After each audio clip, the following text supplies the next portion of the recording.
Well folks, welcome back to the workshop. Tonight we don't have any power tools in for repair. Tonight it is home appliance repairs. We've got a few home tools in for repair. We're going to see if we can get them fixed up here this evening. A Dyson vacuum, well, not even a machine, the blender part of a Kenwood food processor, and a Morphy Richards steamer. I'm going to see if we can get these here things fixed up. We'll start with the one that is least likely to be fixed, the steamer. So this is a 12-in-1 steam cleaner from Morphy Richards. Model, well, not much of a model number, a 720512. What is she? 1500 watt steam cleaner. Right. Looks like we just have the steam cleaner part. We don't have any attachments, so I'm assuming this is where the problem is. There's a big enough lead in this thing anyway. First thing is, does she switch on?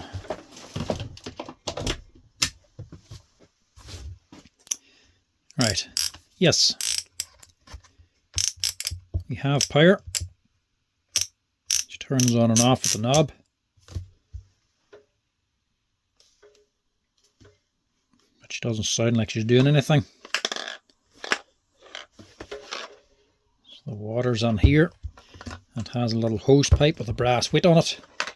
Keep the end in the actual pool of water no matter which way you're holding it. And there's water in her, but she's clearly doing nothing.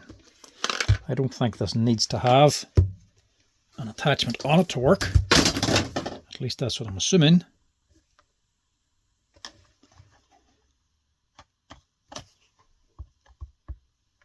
No, I see that should just work the way it is. Right, let's see what we can do with this.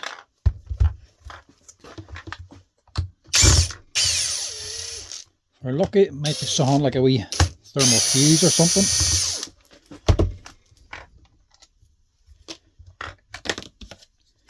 Well, ain't nothing in there anyway.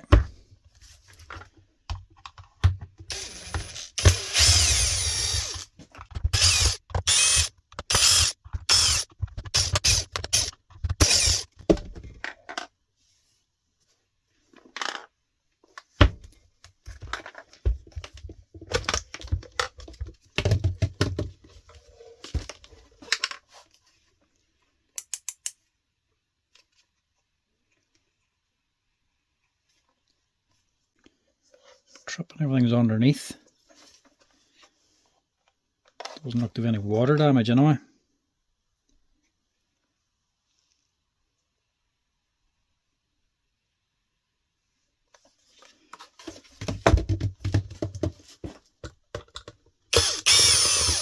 Hopefully this is a contained unit.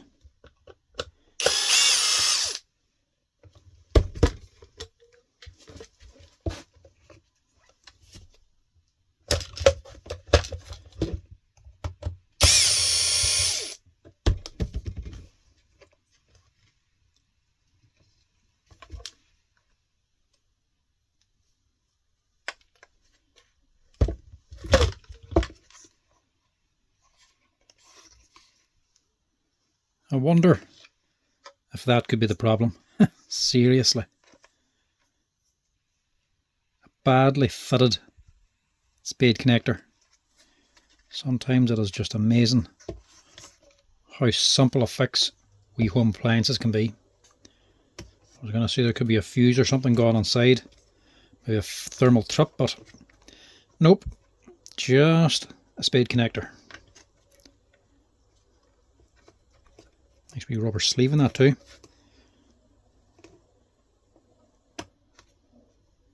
It's not even to say it's burnt or slack, still a nice tight fit. Just wasn't fitted correctly.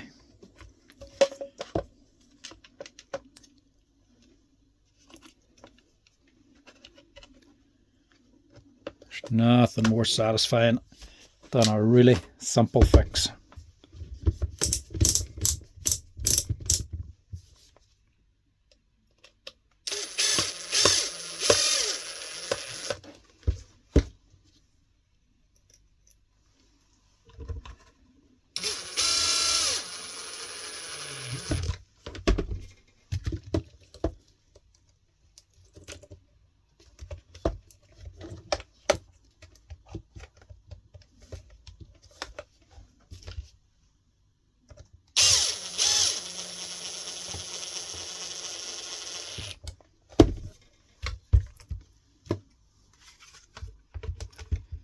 hopefully that's all it's going to be. Now, did I move this? That's the other question. I had this on full, and that's on full, so it should be alright. They'll have to match up. That's okay.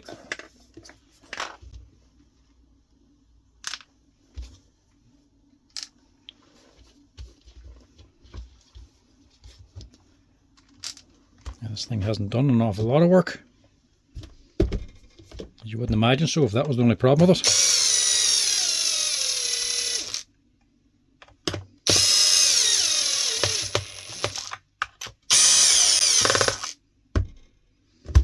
How strong is that clutch in this thing? Yeah, should be fine. Can't imagine I'll strip a screw out with that.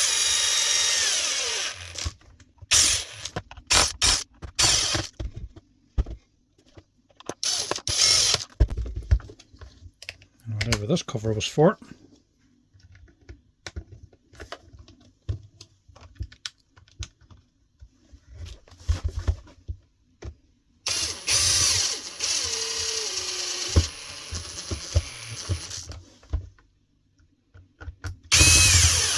So obviously not just failed straight away because of the little rubber grommet here.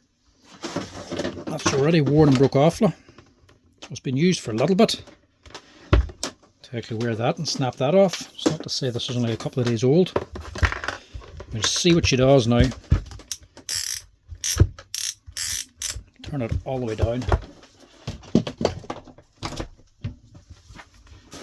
Now, power her on, turn her up. She done a wee spurt there.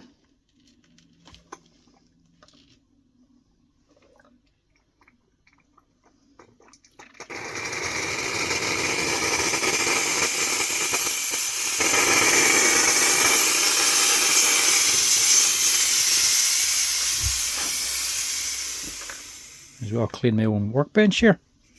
Look at that. Not much wrong with that at all.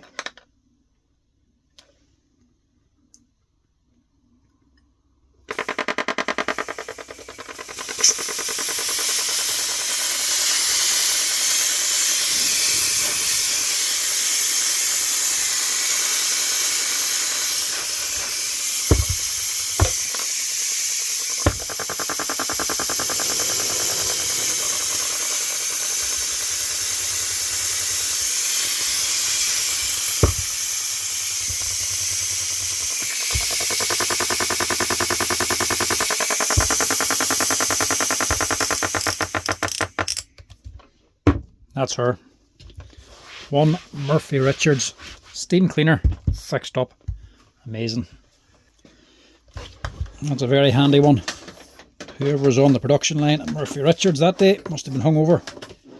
He's just installed that spade badly. So he's missed the terminal and just stuck the spade connector onto the side. He probably just got it underneath the cover and that was it. So it wasn't installed right. So install the spade connector right, fixed it up, nice sweet easy fix, and that's a very handy one because it puts me in the good books now for my mother-in-law because this actually belongs to her. So that's a wee brownie point for me now. That one's fixed. Let's see what else we can do. The next one, we'll tackle this, the Dyson cordless Dyson vacuum cleaner. Now these here, you've probably seen loads of videos before on them on YouTube. They're very, very popular and they do need a wee bit of work every once in a while. So most people are going to see these here before, but we're going to do a wee repair in this one. Not all that complicated. If you're familiar with Dyson machines, you're probably familiar with this problem. Pull the trigger, and we're getting a flashing blue light. So if you've ever had a Dyson or ever worked on them, you'll know that there means the battery's dead. The woman who owns this told me she's already fully charged this here up, and it is working, but it's already flashing the battery. So that's a good sign that the battery's actually completely flat or is losing charge and it's not staying fully charged. It's a sign the battery's dead. If you charge it and only runs for a few minutes and it's dead again, it's your battery. If you pull it out after it's been charged and she's flashing blue light like this, that means it's the battery. The battery's completely flat, needs to be recharged. There's either a dead cell on it or damaged cells, or the board's just completely imbalanced. it's taking a charge. One cell's probably taking too much charge, and another one's just leaking the charge again. It's trying to overcompensate, and it just drains the battery in no time. So the only way to fix it is to replace this here battery. And we'll also just strip it down a wee bit and just check the whole thing out here. But that's what we're going to do with this one. Change this battery and get this thing up and running again for this one.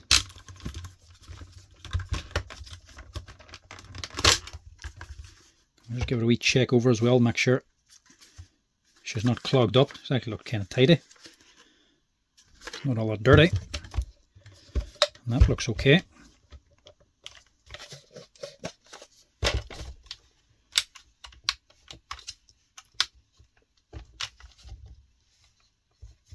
Now there's a way to take this out. There we go. Get that off. Get them up there, might give them a wee clean.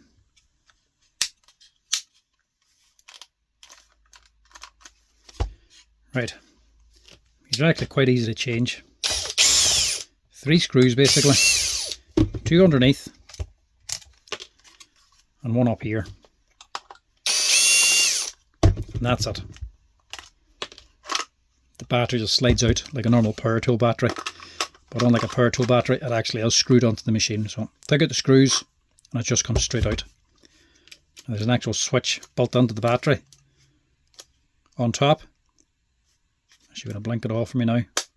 No, it's not. So we could test that, but normally you don't get a wild positive or accurate reading from them, so you're never 100% sure.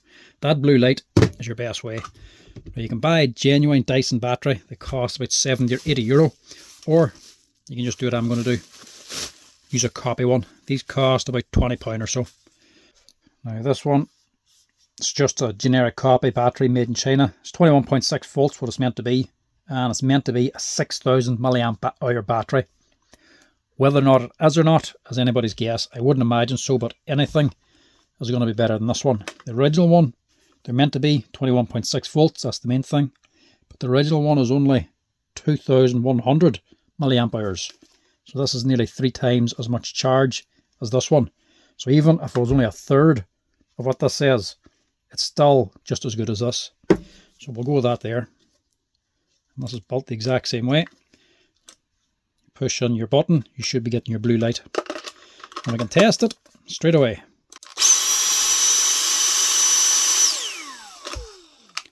Spot on. So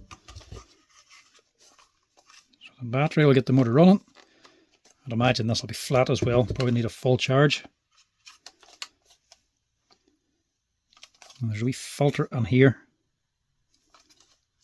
It's not really doing much, but we'll just check that as well.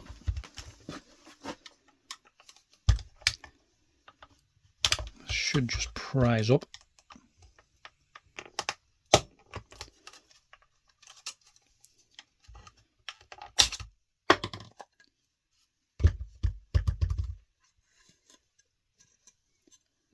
That's not that bad. We'll give that a wee clean.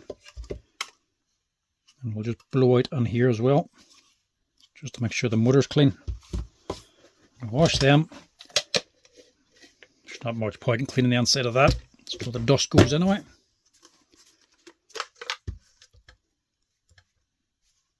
That's actually not that bad. Sometimes these can get badly clogged up.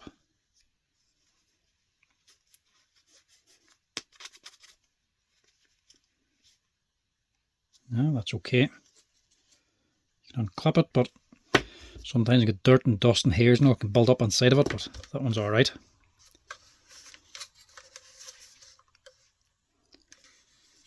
I don't know if I check the cyclones as well, just in case there's anything inside of here.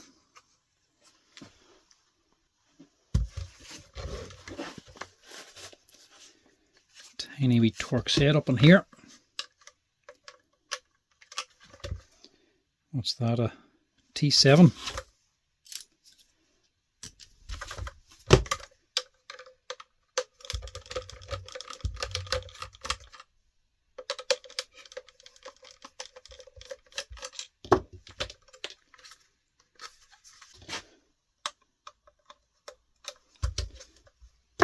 And you also have the bigger ones.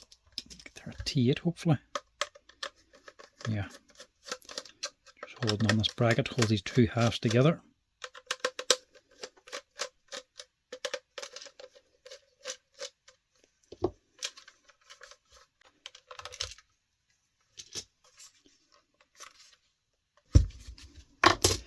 And this bit isn't for the light-hearted. To get this top off, you have to take out a few screws inside here. To get into them screws, you have to remove this. But this doesn't exactly pull off or screw off. This is actually clipped on here. And it ain't exactly easy to get into.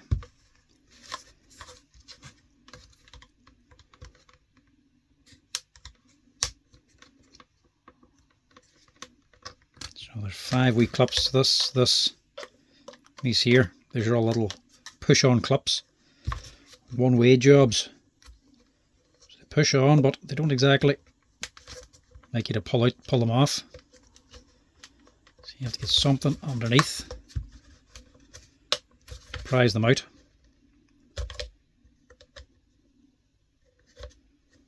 Try to keep your screwdriver under there and just walk it across without stabbing yourself.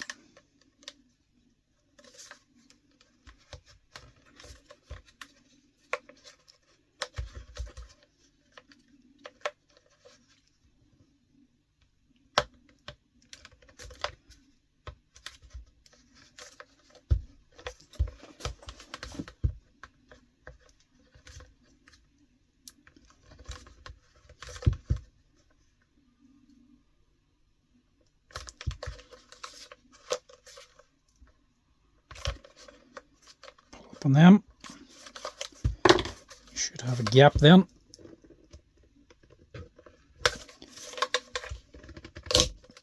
I can just pull off.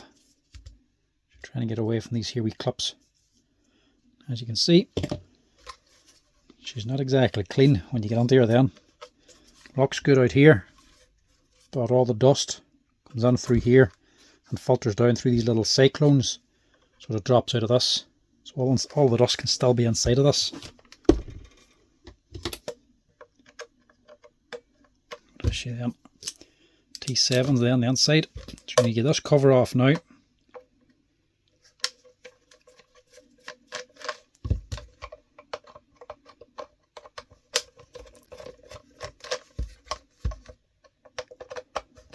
This is what we need to clean.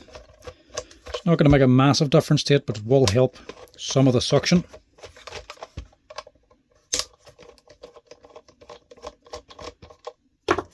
Because this here is basic fluid dynamics. Rougher surfaces is going to cause drag. And this here is creating a rough surface. So that's going to slow down airflow here. Slow it down to a crawl on the edges, especially around this here. And only the airflow is going to be going through the centre. Slowing down everything. If this is smooth, everything will run a lot smoother. So it increases airflow and increases the air speed, just making the hoover a wee bit more efficient. And you can see that ain't exactly clean. So once we get that off,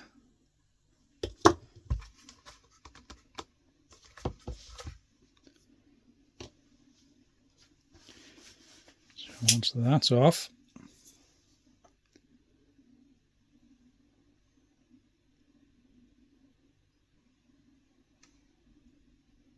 we should, is there any more onto that?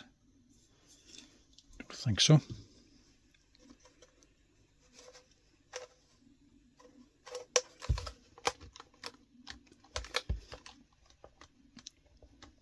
I should then pull out then.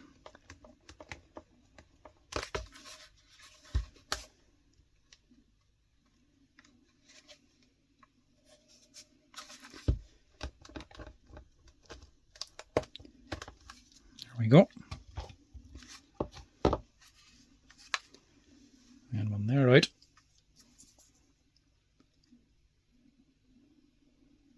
not sure if there's any more screws on this or not. Yeah, there is. Down along the edge here. You can just see them there under the dust. There's a few more around the edge here. So these two here hold in this bit, then there's 4 more around the edge that holds on the rest.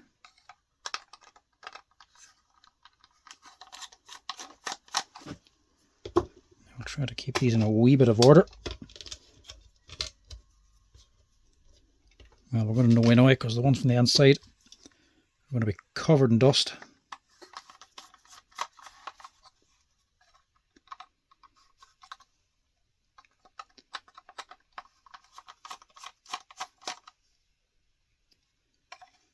Worst thing about Hoover is you're breathing on somebody else's dust. And as we all know, dust is mainly old flaked off skin cells.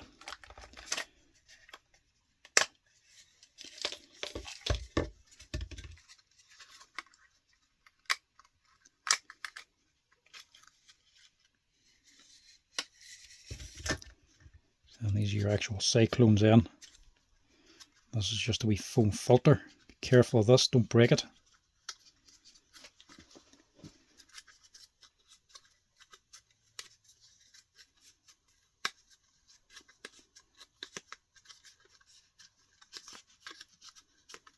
This is very easily torn.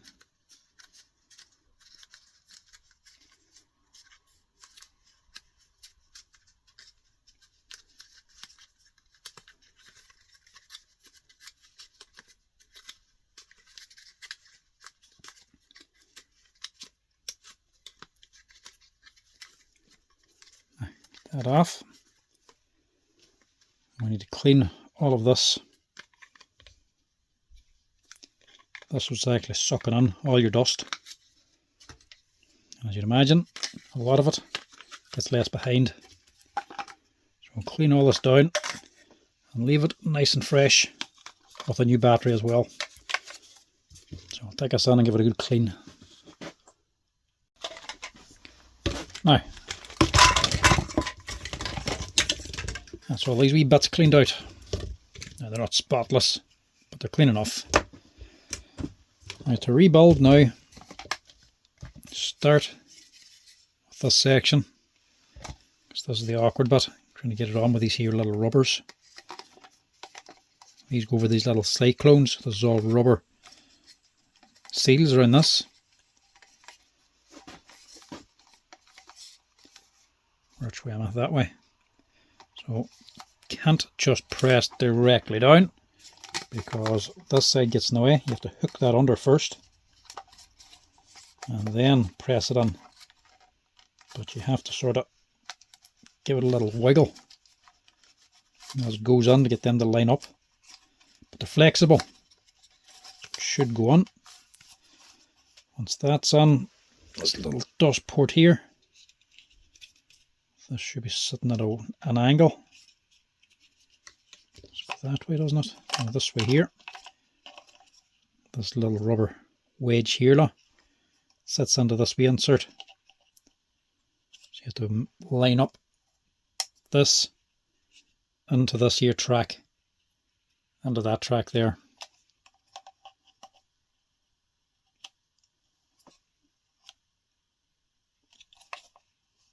Just push that down. Should clear these wee holes here, the screw holes down on this side. Then you can put in your extra cyclones in. Now the amazing thing about these Dysons, honestly, it's amazing that they can actually make them. Amazing that they can make them this thin, that is. Because I'm telling you, see these parts? They're as light and as skinny. Everything is so fine. Seems cheap, but to be quite honest, it ain't that cheap. To make something that fine without it breaking, it's actually quite hard. So it's fine and thin to make it as light as possible. And it's actually quite impressive the way they can make this thing. I mean, it is skinny and light, but it needs to be. Otherwise people wouldn't want to do the vacuum cleaning, would they? Now after that, I'm going to get this boil back on. Didn't wash this out too much. Just give it a quick wee wipe, because I don't want to risk breaking it.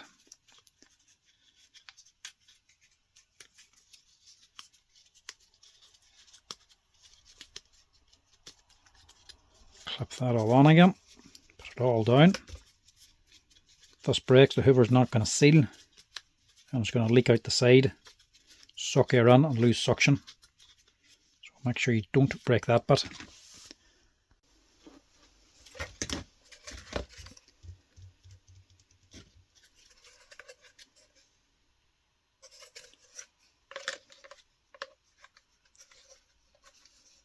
Slide that onto the top then, nice and gently. Remember, there's another little seal down in there too.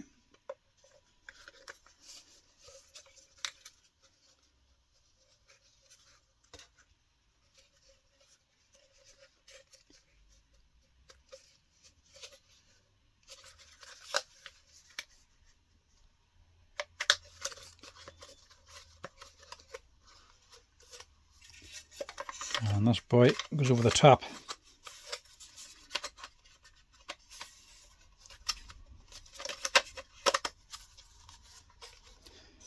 Now the screws, they're all the same. You got long ones, 2 short ones for back here. The other 4 short ones are for around this here, and then the longer ones in with the P hitch are for the battery. All the rest are Torx.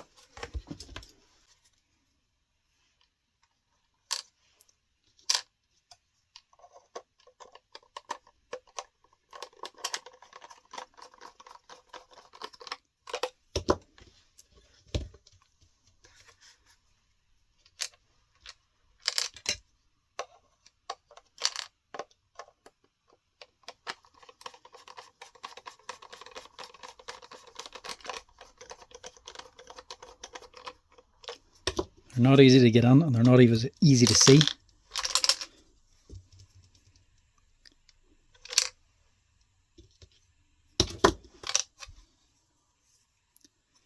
Holes just down in there. The only way for me to see that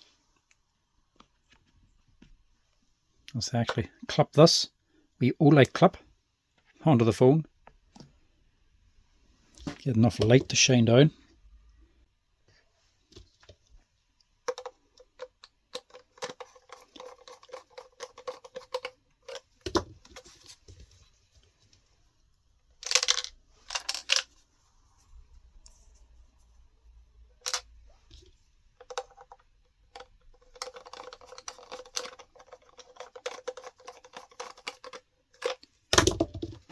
Them 4 in. Get this top one on. That's everything, yeah. Just make sure this sits down correctly, because this is on a little gasket again. Make sure it is actually going in.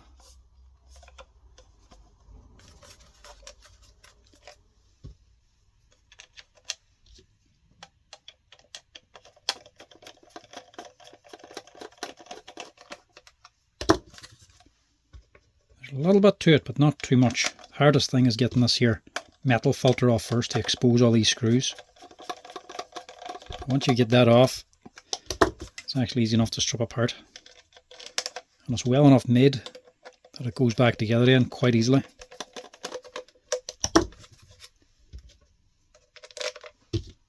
Because obviously, amazingly, the size of this thing, when you're putting it together, and honestly, you wouldn't even think you're holding anything. It's that light. All these pieces of plastic are as thin as could possibly be, just to keep the weight down as much as possible.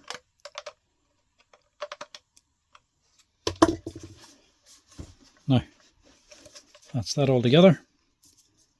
The last thing then is the actual metal filter that has to clip back down into place.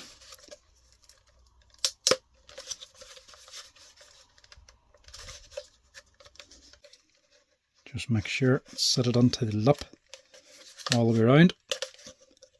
It's not just sitting on top of it.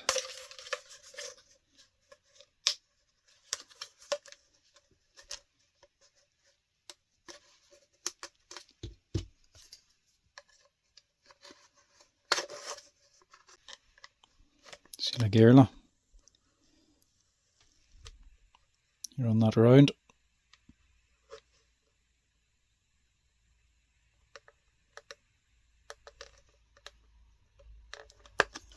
That bit there wasn't sitting on.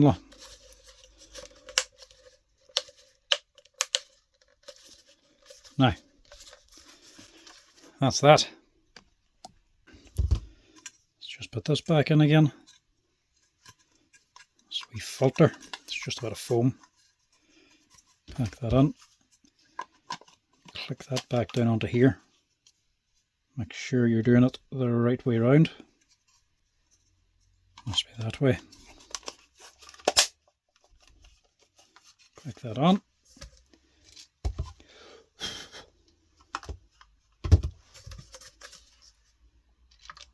And get this wee plate assembly back on.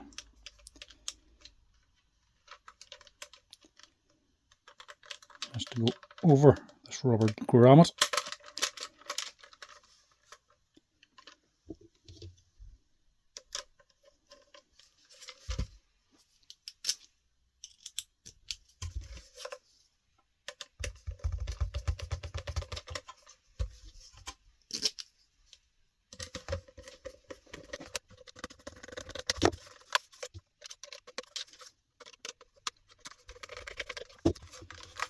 That on there, and then 2 last ones underneath.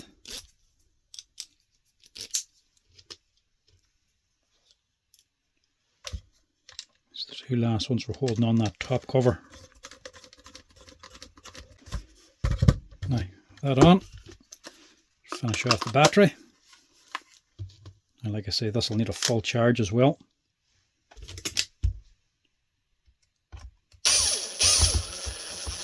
They rarely come fully charged.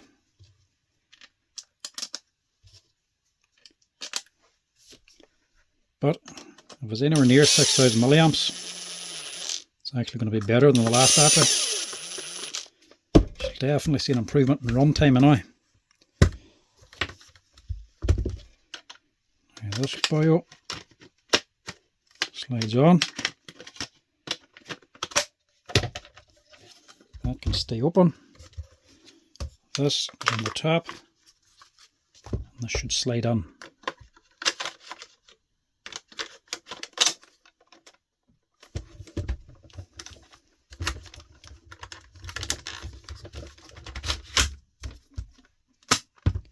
That should be it.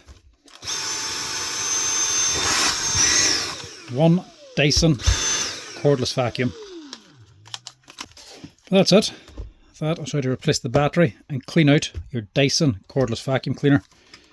What was she? I can't even tell now because that's in the way.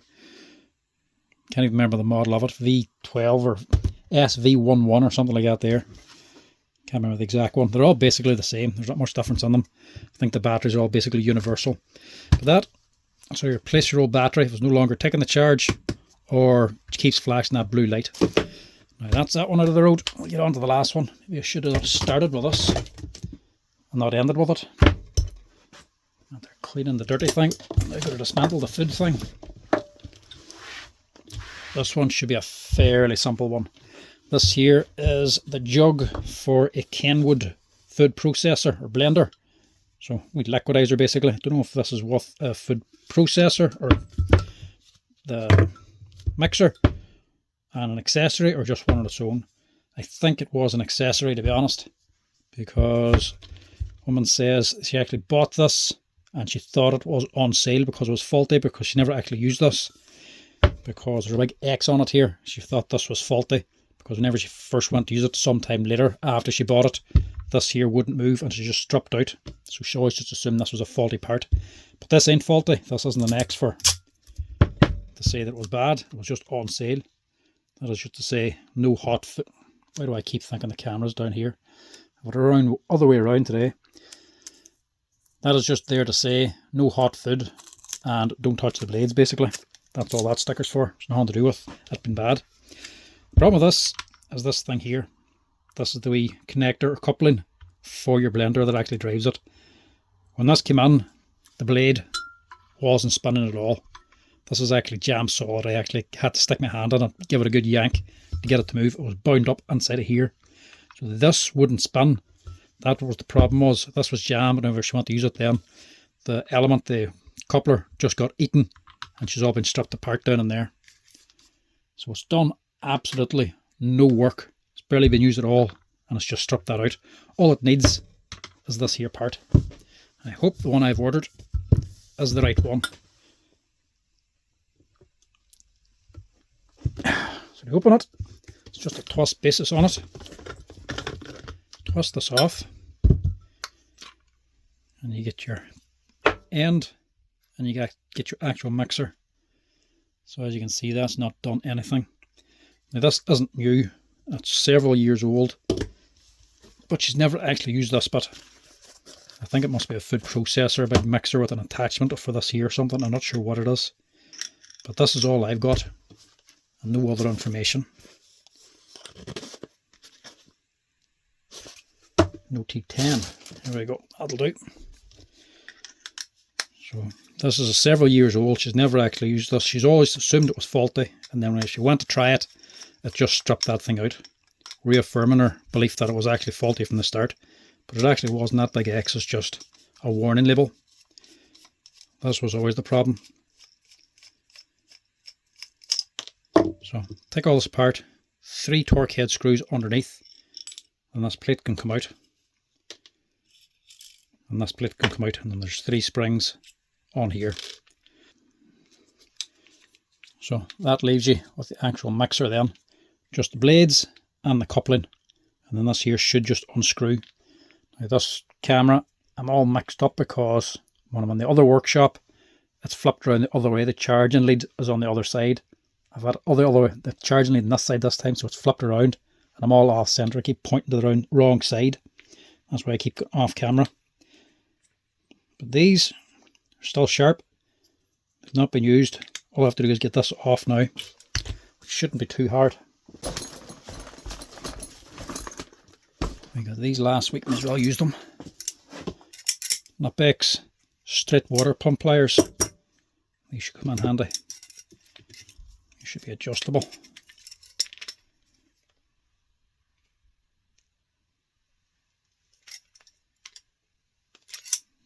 Yeah, it's not even that tight. This unscrews,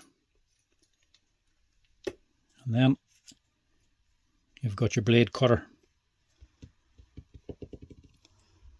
And there's why she actually bound up on her. Actually corroded a little bit inside. This is just inside a bronze bush. And she just rusted a little bit there. So it seized up on the bronze bush, corroded, and got stuck. That's why it never turned. I was going to clean that with a little bit of wet and dry, but that might actually be a little bit too coarse as well. So I'm going to use some Peaks instead, or Peak, as a polishing compound.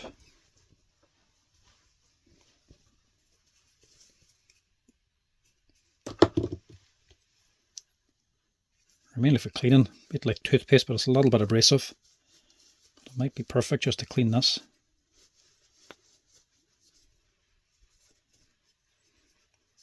Because I don't want to make this any bigger, because it's going to be a bronze bush. And if I make it bigger, it'll be more inclined to leak. If it's a food liquidizer, or that, perfect. That's actually perfect for this job.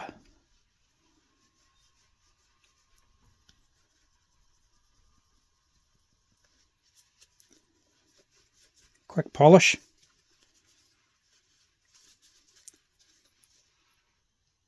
And she's ready to go. Look at that. It's a great job. Just use the right thing for the job. Some old rags instead of the good tea towels.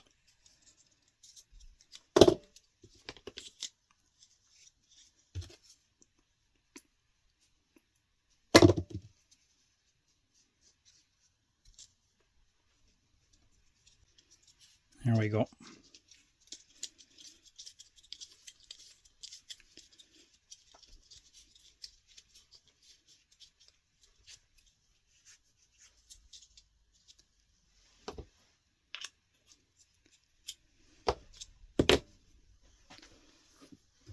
A wee bit more on there.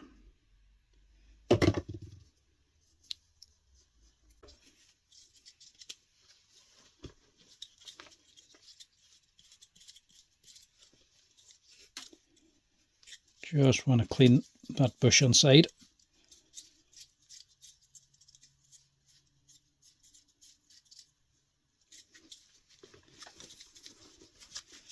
And that's it.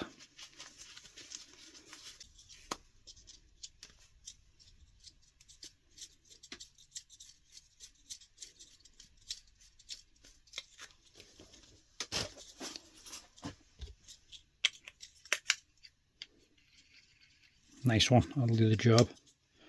So that is what we need to change. And I've come prepared. I've already ordered this.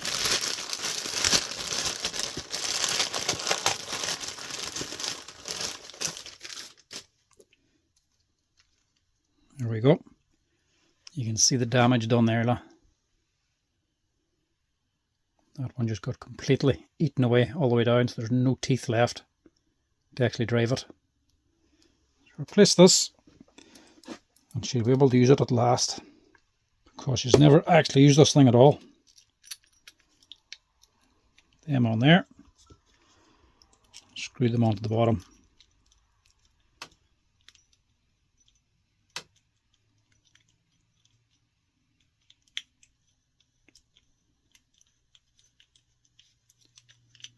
Sorry, reverse thread. And gently tighten it up. Nice one. That should be another one. Ready to go. Can't even test this one because I don't even have the rest of the machine.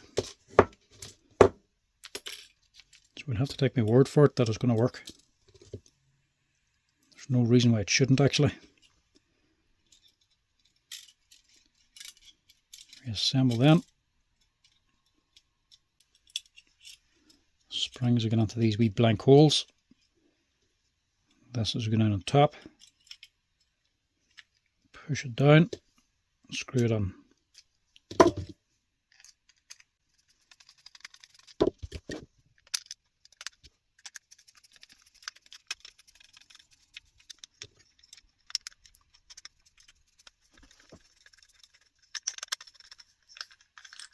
And that's it. 3 home appliances fixed up. That's one Kenwood blender. It's actually spinning. It can be driven now. So that there then just drops onto here. Screws onto the bottom.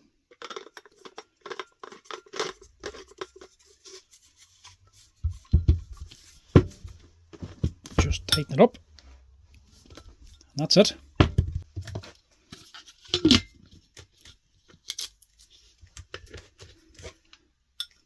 One Kenwood mixer jug, ready for work at last with a new coupling.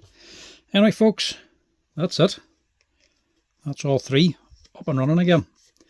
That'll keep 3 people happy.